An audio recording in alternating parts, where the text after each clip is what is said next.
The midnight highway stretched ahead like an endless black fissure, splitting the world apart. The trees on either side cast twisted, unnatural shadows under my headlights, as if something unseen lurked within them, watching. I gripped the steering wheel with one hand, rubbing my tired eyes with the other, trying to stay alert. The car radio was turned up to full volume, but the music felt thin, distant, like it was being swallowed by the darkness itself. Pressing down on the gas, I watched the speedometer needle climb. The roar of the wind and the hum of the engine merged into an urgent, voiceless command, "Get out of here. Keep moving." The sky was heavy with clouds, blotting out the moon. In the distance, a lone road sign flickered into my headlights, its words stretched and distorted by the shifting shadows. I was just starting to wonder how much longer until I got home when a burst of red and blue lights flashed in my mirror. A siren tore through the night, slicing straight through my skull. My breath caught. My heart lurched. I glanced into the rearview mirror. A police car clung tightly to my back bumper, its rooftop lights flashing, two cold, unblinking eyes locked onto me. Damn it. I cursed under my breath. I must have been speeding. Slowly, I eased my foot off the gas, guiding my car to the side of the road. My hands were still gripping the wheel, fingers slightly chilled. In the mirror, I watched the police car's door swing open. A tall figure stepped out. His footsteps were steady, deliberate, each one carrying the kind of authority that left no room for argument. The dim roadside lighting left most of his face obscured in shadow, but even from a distance, something about his uniform felt off. It was outdated. The deep blue fabric had an odd sheen to it, like something pulled from another era, something that didn't belong on this road tonight. Swallowing hard, I reached for my driver's license, my palms slightly damp with sweat. I exhaled slowly, willing myself to stay calm. As he approached, I extended my hand, offering the license. And that's when I saw it. His hand. Pale. Thin. The skin nearly translucent, veins webbing beneath the surface in an eerie blue-green hue. His fingers were long and bony, cold as if they'd just been pulled from a morgue freezer. A sharp, inexplicable pressure clamped around my chest. An instinctive, bone-deep wrongness slithered through my spine. I forced myself to breathe, to stay still. But the moment his fingers brushed the edge of my license, my entire body locked up. He stood there, unmoving, flipping through my documents. His lips moved slightly, murmuring something just beneath his breath. The air thickened. The world around me fell silent. Not just quiet, silent. Like an invisible wall had sealed me inside an airless void, cutting me off from reality itself. I blinked. Just for a second. My eyes flicked down to the dashboard. 2:34 a.m. And when I looked up, the police car was gone. The officer was gone. There was nothing there. My heart pounded violently, my breath caught in my throat. I snapped my head around, scanning the road, my fingers tightening around the steering wheel until my knuckles turned white. The police car's lights were gone. The sirens had vanished. It was as if they had never existed. The highway stretched ahead, an endless, ink-black path disappearing into the night. No headlights glowed in the distance. No sound of passing cars. Not even the chirping of insects. The silence was suffocating, an absence of life so absolute it made my skin crawl. I parted my lips, wanting to tell myself this was just exhaustion playing tricks on my mind. But my throat was too dry to make a sound. Impossible. I had seen him. He had been right there.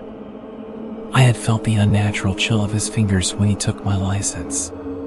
He couldn't have just vanished. A slow, creeping cold spread along my spine. I lowered my gaze and looked at the dashboard. 1:34 a.m. My stomach twisted violently.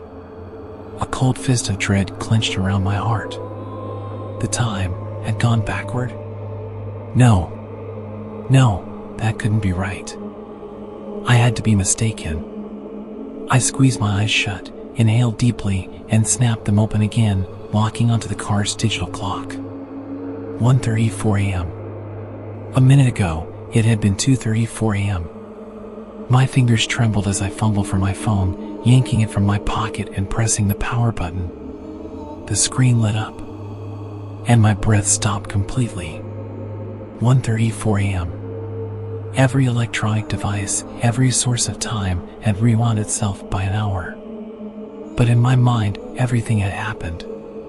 The sirens, the flashing lights, the skeletal, frozen hands of the officer. I could still feel the lingering sensation of his touch, like frostbite etching into my skin. Yet now, there was no proof. No trace of it ever occurring. Except for me. Sweat clung to my back, cold and sticky, as if the very air around me had been stripped of warmth. The world outside the windshield was impossibly silent, as though something had forcefully torn me away from reality and placed me somewhere else. I didn't care what was happening anymore. I just needed to get off this road. Slamming my foot on the gas, I sent the car surging forward, the engine roaring as I raced into the abyss of the highway. But no matter how fast I went, that feeling never left. The sensation of unseen eyes in the darkness. Watching. Waiting. For me to make my second mistake.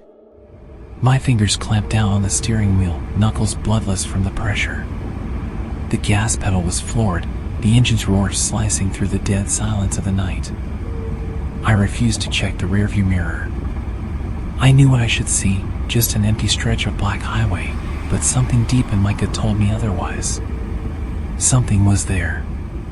Something I couldn't afford to look at. I had to get out of here. Off this cursed road.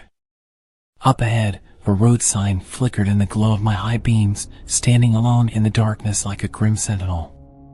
My eyes locked onto it, desperate to find an exit. Then, the moment the headlights illuminated the words, my throat closed. A cold, invisible hand wrapped around my windpipe, choking the air from my lungs. Obey speed limit. July 7th, 1978. That day hammered against my skull, a relentless echo. My stomach felt like it had been filled with ice water, the chill crawling its way up my spine. And then, the car radio crackled to life. A broken, fragmented news report whispered through the static. On July 7th, 1978, Highway Patrol Officer Hermann Reinhardt was killed in the line of duty while conducting a routine stop on the A5 highway. He was struck by a speeding truck while attempting to pull over a reckless driver. His patrol car flipped on impact and tumbled into the valley below. My vision blurred. It was him. The officer. The one who had stopped me. Cold sweat dripped from my temples, soaking the back of my shirt. My mind spun, trying to reject the inevitable truth, but the pieces were already falling into place. That patrolman had been dead for over 40 years. But he was still out here. Still patrolling. Still looking for the next driver who dared to speed. Then, the siren screamed. Loud. Close. Right in my ear. I jerked my head around, my grip slipping, my phone tumbling from my hand and vanishing beneath the pedals. The rearview mirror lit up. Red and blue strobes flickered in the dark, flashing like an open wound in the night. The old patrol car was back. Following me. Not too close. Not too far. Just watching. Like a patient predator, waiting for the right moment to strike. I knew this time I couldn't stop. The sirens wailed louder, rattling my skull, hammering against my eardrums. The highway stretched endlessly under my headlights, and no matter how fast I drove, the patrol car stayed right behind me. I couldn't shake it. It clung to me like a curse, an unrelenting shadow bound to my every move. Then, up ahead, the highway exit. A surge of relief shot through me. I yanked the wheel, swerving hard toward the ramp. But just as my tires hit the curve, Everything went black. And then, a violent jolt. Something wrenched my car backward with an impossible force. My body lurched forward, my forehead slamming into the dashboard. Pain exploded through my skull, stars bursting behind my eyelids. I pried my eyes open, dazed, gasping. But the road ahead, it was wrong. The asphalt was cracked, fissures spidering across its surface like open wounds. The highway signs were rusted, peeling, barely standing. Guardrails corroded, eaten away by time. The sky. No stars. No moon. Just thick, suffocating clouds pressing down like a weight I could feel in my bones. In the distance, telephone poles leaned at odd angles over barren land. Dark birds loomed on the wires, their wings moving sluggishly like shadows trapped in a world long since abandoned. This wasn't right. This wasn't my world. My hands trembled as I reached for the dashboard. The clock was spinning, backward, digits blurring as they reversed at an inhuman speed. Sweat slid down my neck. Until, finally, the numbers froze. July 7th, 1978. A breath, low, hoarse, like wind crawling through a grave, drifted into my ear. You finally made it. It's your turn now. My pulse slammed against my ribs. Heart hammering, I snapped my gaze to the rearview mirror. And there he was. A lone figure stood in the middle of the road, clad in that familiar, outdated uniform. His hat sat low over his face, concealing his eyes, but his lips curved ever so slightly. A smile. Cold. Knowing. Hermann Reinhardt. I slammed my foot against the gas pedal. Nothing. The engine whined, the wheels spun, but I wasn't moving. The wheel. It was heavy, unyielding, locked in place by something I couldn't see. I was trapped. In the mirror, the patrolman slowly raised his hand. And saluted. My stomach turned to ice. Then, in the reflection of my own window, I saw something worse. My own face. Fading.